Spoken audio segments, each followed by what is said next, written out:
Hello everyone. So today we will be talking about Kepler's laws of planetary motion, founded by Johannes Kepler, the German physicist. And these are laws describing the motions of the planets in our solar system. So Kepler's first law of planetary motion, otherwise known as the law of ellipsis, is that all planets move around the Sun in elliptical orbits having the Sun as one of the focal points. So there's two focal points within each ellipsis, the Sun being one of them, and the distance between the planet and the focus point of one and the planet and the focal point of the other one will be equal to each other no matter where the planet is in its orbit around the Sun. So we can draw two of our radiuses here, or the distance between the Sun and the planet, and these are going to be equal to each other no matter where this planet is going around in its orbit. Next, we have Kepler's second law of planetary motion, otherwise known as the law of equal areas. And this states that a radius vector joining any planet to the Sun sweeps out equal areas and equal lengths of time. In other words, the closer a planet is to the Sun, the faster it moves. And the farther a planet is from the Sun, the slower it moves.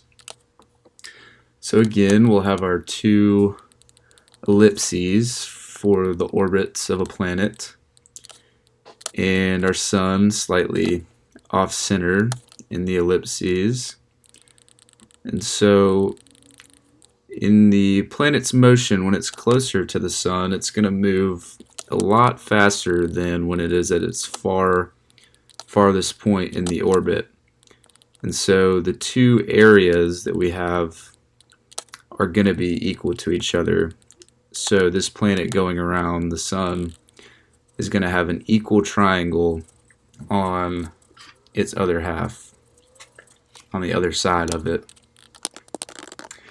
And finally, we have Kepler's third law of planetary motion, also known as the law of harmonics. And this says that the squares of the sidereal periods of the planets are proportional to their mean distances from the Sun. And so this law is used to equate the mean distances from the planet to the Sun to its period, how long it takes to go around the Sun. So if we have two planets, we have this is going to be our S value, which is your mean distance of the planet to the Sun. And then we have T, which is going to be our period of how long it takes to go around the Sun. And so, using this diagram, we can figure out the mean distance of any planet from the Sun, or any period of any planet, by equating known values of known planets. So we get the equation T1 over T2 squared is equal to S1 over S2 cubed. And we can rewrite the equation as S1 cubed over T1 squared is equal to S2 cubed over T2 squared. And so we can use this equation, and applying planetary data to Kepler's third law, we have some known values for Earth, Venus, and Neptune. And we have our mean distance, and we have our period. And these are all relative to Earth, because Earth's period is 1 year, obviously. So these other periods are relative to Earth's period.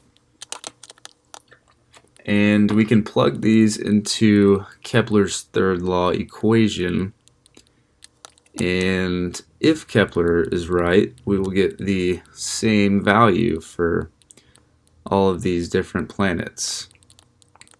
So if we use our data here in the chart, we will see that every time we're going to get 3.35 times 10 to the 24th, and this is going to be the same for all planets. And we can use this equation to figure out distances of other planets, their mean distance from the sun at any given point, or their period relative to Earth, or another known value.